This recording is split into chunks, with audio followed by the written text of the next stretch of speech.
But I understand after so you were with Southern Company in Atlanta, you met your husband. I understand that you and your husband moved abroad for a number of years. Tell us a little bit about that experience, and then if you want to blend in when you really got into journalism again. Yes. So the leap to journalism kind of connects with the whole idea of meeting my husband at work because, we met, we fell in love, and eventually he got a job opportunity in Moscow. And at that time we were still just dating, but we'd been dating for quite a while. And basically it was just like, look, if we're going to go to Moscow, we got to make this official. So we got engaged and we moved over to Moscow. And that was my first time being an expat. It was my first time living overseas. So did you honeymoon no, it wasn't in the Soviet Union like Bernie Sanders. But. No, it was not in the Soviet Union, but it was still very much an emerging market. I mean, Moscow was not your sort of polished European city. It was gorgeous and beautiful. And there were so many amazing cultural gems there, the Bolshoi Ballet. I mean, Moscow's an amazing city, but at the time it was still also this juxtaposition of severe poverty and glitz and glam. And now I haven't been back actually since we left in 2004, but I think now it's just like one of the most glitzy, glamorous cities in the world. But when we were there, it was definitely more rough, and not rough in a sense of danger. I never felt in danger there, actually. I loved my experience in Moscow and really embraced it. But it gave me the chance to sort of reflect and think, okay, what do I want to do professionally? I'm living in this new country where I don't speak the language. So I did originally, first things first, was enroll in a language school. And that's where I ended up making some great longtime friends who actually live in Florida now. One of them is Mexican and one of them is German. And they both live in Florida or have homes in Florida. Mexican and German, and you met them in Moscow and now they live in Florida. What a world. Yes, exactly. So so that was really the chance for me to take a look at what I was doing professionally. And that's when I decided to make the leap to journalism. So I started just writing, freelancing for local publications, English language magazines and newspapers that were produced there in Moscow. One of them being the Moscow Times. And that's the only English language daily newspaper in the city. So widely read, widely circulated, and got a job on the copy desk. So I was still not doing anything super glamorous there, but it was just kind of the starting point for me. So is the whole paper in English?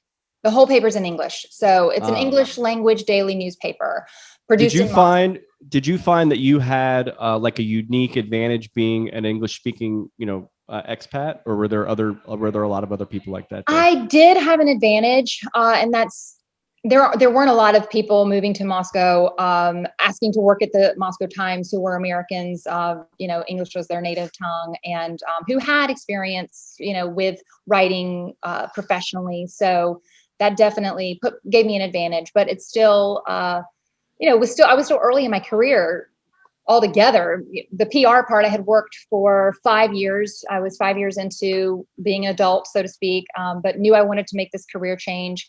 All those years of working in PR, I wanted to be on the other side of the phone. I didn't want to be the PR person calling the journalists and telling them, oh, you should write about my story. I've got the best story, or trying to massage whatever the message needed to be sent out. I wanted to just really discover the best content, discover the stories, write about what I wanted to write about, and not try to create a story where there wasn't one, or try to divert the attention to something else, which was your job as a PR person. So that was the chance for me to really say, look, I'm gonna leave the PR side. I'm gonna go to the other side of the fence and put on that journalism hat. And the Moscow Times was really my first foray into that. And it was an interesting time to be in Moscow. That was the time where Putin actually had changed the constitution so that he could eventually be president again. And it was interesting to be in a newsroom and see the dynamics from the editors to the writers to the journalists, the people who were doing the reporting.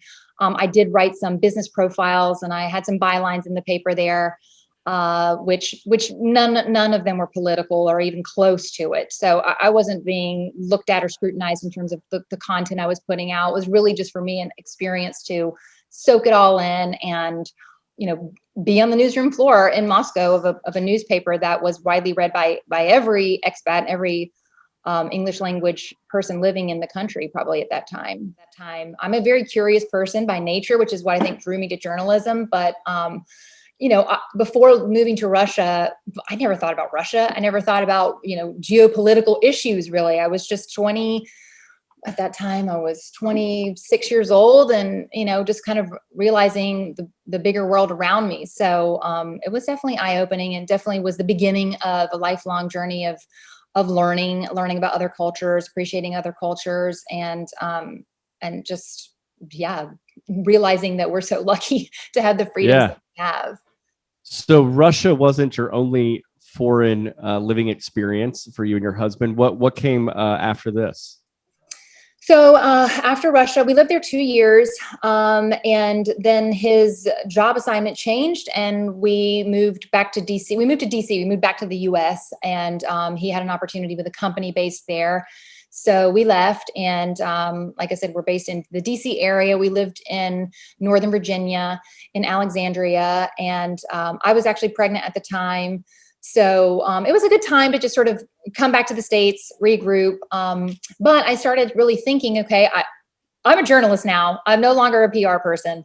And, really just started trying to make a go of it, freelancing. Because I was pregnant, I knew I wasn't going to get hired anywhere, right away in a newsroom. So I just started freelancing and trying to pitch stories to editors. I mean, we're talking even just like local newspapers and magazines to Alexandria. I mean, not even Washington, D.C. per se, but, it's just super competitive. It's one of the most competitive markets in the world. So if you really need to know what you're doing, I needed more skills in my toolbox to be successful. And I realized that pretty quickly. In Moscow, your question earlier, was I sort of, set up for success, because how many English language speakers are there, applying for jobs at the Moscow Times, American professionals, and there weren't a lot. So it was a great opportunity for me, but to come back to Washington, D.C. area was, eye-opening also, because it was like, okay, you're not just going to show up and start getting work. So I applied to journalism school and just thought, okay, if I get in, well, great, this will be a new part of the journey. So I applied to Georgetown and got into their journalism, their master's program. And that really helped put my journalism career on a new trajectory and challenged me. And, it was such a difference to go to grad school when you're 30 versus, undergrad at 18 years old. And like I said, the decisions that I made to go to Florida State were based totally on atmosphere. And we were number one, football school, number one party school, I think at that time. But when I was 30 and approaching it, going to grad school from the standpoint of like, I really want to increase my skills, my education. I want to better myself. It's just such a different approach and mindset. And I think I got so much out of that experience that really has helped me. Yeah, and I bet that, just being a little bit older than probably even some of the other grad students, right? I mean, who probably go in there at 22, 23. It was a mix. Honestly, we had a lot of people right out of undergrad, and then there were students a lot older than I was. So I was kind of in the middle, probably. Interesting. Well, but you also had a lot of great work experience already behind you, a little bit of journalism experience. I mean, yes, I had a portfolio at that point. Yeah. And even when I was at Florida State, I did, I had that inkling of, wanting to be a news person already. I did my internship in the public affairs office for the university. And one of the things that they did was they allowed the interns to write stories for the Tallahassee Democrat. So my first bylines ever were in the Tallahassee Democrat as an intern at the public affairs office. But I did have, by that time, a portfolio of clips from national, international publications. And, I was set up to kind of take things to the next level.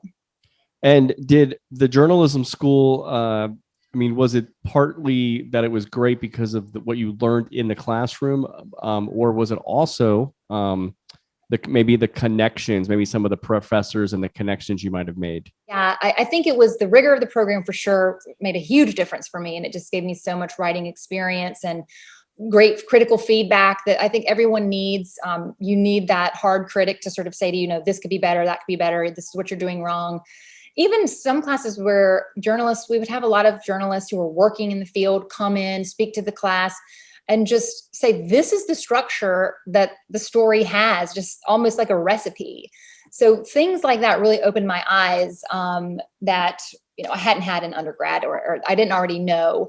So there was that, but then definitely the people, the personalities, the professors, they were all working journalists. They were all super successful in their own right in different fields. And they definitely helped shape me. They definitely helped me even with the flamingo journey, when I decided to sort of start planning for the launch of a magazine, which I definitely did not have the tools to do at that time. I was a writer, I was a journalist, I was working, I was not a business person, I was not a publisher, I was not in the business of making magazines. So I reached out to a lot of those professors that I had in grad school. And even if they weren't necessarily subject matter expert on what I needed, they connected me with their friends and their coworkers and colleagues who were also instrumental in just giving me their time and information. And it was really like a news gathering experiment for probably a year before I actually launched the company. So after grad school,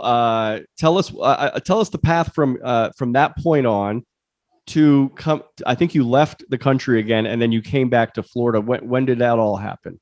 Yes. So we left DC and we moved to Cameroon. We had two more moves after that before coming back to Florida, but we moved to Cameroon. And during the time that I was in grad school and we were in DC, my husband was working on a project in Cameroon, which is in Central Africa. It borders with Nigeria and the Congo.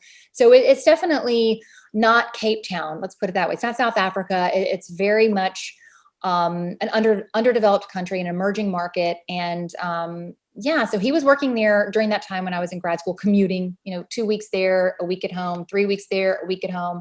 And he did that for at least 2.5, 3 years while we were in DC, probably 2.5, 3 years. And then we all moved over to Cameroon as a family once our daughter was old enough to get the required vaccines and all that good stuff. So we moved over to Cameroon, and another eye-opening experience, which was really amazing. I mean, I would make the decision to go back to Cameroon again if I had to say, like, make the decision again. I would do it again. But it was definitely, it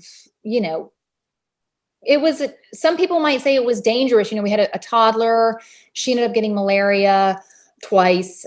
Things like that. There's no medical care there. You really get to see, how some of these global issues are impacting people on a micro level because you're living there too and you're experiencing it too. And at the time, I remember Ashton Kutcher, who I think was on TV, saying, "Oh, buy a mosquito net and you're going to save a life." And we lived in Cameroon, in Douala, which is it's the industrial hub. It's the business hub of the country. We had the best of what was on offer there. We lived in a Western style home. We had air conditioning. We had mosquito nets, we had bug spray, we had access to everything that you could possibly have to prevent getting malaria, and we still got malaria. So if you live in a village, if you live in a tiny lean-to in the villages of Cameroon or anywhere in a malaria zone, a mosquito net is not going to prevent you from getting it. It's the medicine that people really need to make sure they don't die. And malaria is so commonplace there now. For most people, it is like getting the flu. It's no big deal. But then you have those cases where people die because they don't have access to the medication that could so easily resolve it. So anyway, that was definitely a life-changing experience. And then one of the things that I did as a journalist when I was there, I was reporting on the issue of breast ironing. So I discovered there was this tradition where women, mothers and aunties, if you will, the women in the family are trying to protect the young girls in their family who are going through puberty, on the beginning stages of going through puberty, and their breasts are starting to, bud. They're basically starting to develop. And so the women will essentially mutilate them by pounding the breast with stones, with any kind of kitchen instrument, you name it. There's a lot of different ways that they do this practice, but they're essentially trying to make them look, they bind the breast, they press the breast, they crush it, they do anything they can to try and keep the girls looking prepubescent. And then the reasons are many, but there's a notion that they'll become promiscuous if their breasts start to develop. There's a notion that, once their breasts develop, boys will look at them and they'll be sexually assaulted, they'll be raped. There's all kinds of rationales and reasons that people practice this, and it all comes from a place of love because they want to protect the girls in their family, but it's not based on information. It's not based on medicine, and it really destroys these girls emotionally. So there was a big campaign nationally at the time in Cameroon for awareness to try and get this tradition to stop, but it is still deep rooted. It's still happening. That was, gosh, in 2009 that I reported that story, but I spent probably 6 months reporting in the villages of Cameroon, in Douala, in Yaoundé, which is the capital, meeting with girls, meeting with their mothers. There was an executive at the company where Brian worked. His wife practiced this and they were proud of it. It wasn't like this thing that was stigmatized. You shouldn't be doing this. It was something that people were doing because they cared. Well, amazing kind of stories that you would find in a place like that. And then what was your path? Did you go one more place before coming back? Yes. So we ended up leaving Cameroon and we ended up in London next. And that we stayed for 3 years in London.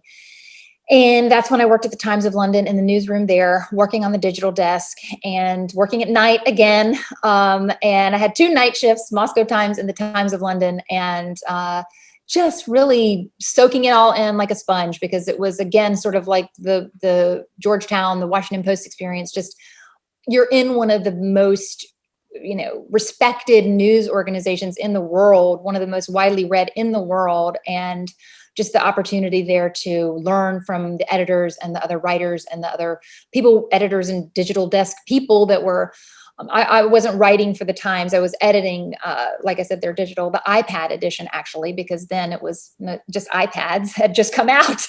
Wow. And so, yeah, it was just a great learning experience. And I was writing for other publications there, freelancing and writing for publications back in the US, including the Washington Post. But I was writing for the Independent. And you're a working mother at this point. How many children did you have at this point? We had 1 at that point, but I was pregnant when I was at the Times, and I was working at night. So, that was just interesting too, working the night shift, being pregnant with a child. My husband worked. He had a really, demanding schedule too. So we would sort of meet on the Tube platform and exchange our daughter. So I would bring her down 6 p.m. We would get on the Tube. So for people that don't know, the Tube is like the metro, like the subway in London. So you'd meet basically on the Tube platform to exchange, to hand off your daughter. Yes. I would get to Bank Station. He would be getting out of his job go down to Bank Station. I would hand her off. I would go on to work and he would go home. So yeah, it was interesting times, but I loved it. I mean, there couldn't have been a more energizing place to work and a city to work in at that time. So if you have the opportunity, I really do encourage people to spend a little time abroad, whether it's a few weeks on a trip, or if you're able to do a 6 months or a year, just get to know a place. It's kind of cool. And it gives you a different perspective. I think it's been so critical to who I've become living overseas. And I didn't go overseas I went overseas for a European trip after college for a couple of weeks, but the only thing I got out of that was a lot of wine drinking, and, it definitely wasn't much culture shock there. But I think living somewhere, like you said, for a year, 6 months, really immersing yourself in the culture, it gives you such a different perspective and gives you such a different connection with the place. Like I said, I followed Russian stories through the years because I lived there. If Cameroon comes up on the news ticker, I'm going to read about Cameroon. And there have been things that have happened there, they have a dictator, with the government, with politics, that I definitely pay attention to, that I would never have thought twice about before because it wasn't on my radar. I had no connection to it. So I do think travel is so important for that reason. Just giving people perspective and helping them feel connected to other cultures is so important to appreciating, diversity, appreciating people's differences, understanding it's not dangerous just because it's different.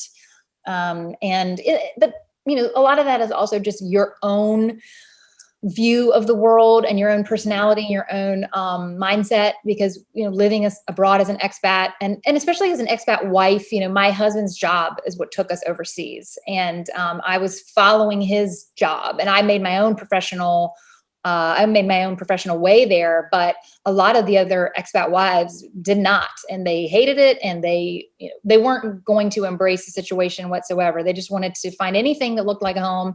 They wanted to find anything that reminded them of America. They wanted to go to McDonald's, or they wanted to go to Starbucks, or there was no Starbucks in Cameroon or Moscow, but just people are going to bring to it their own sort of temperament. And I just think you have to have an open mind, but traveling definitely helps you gain a more open mind, I think. But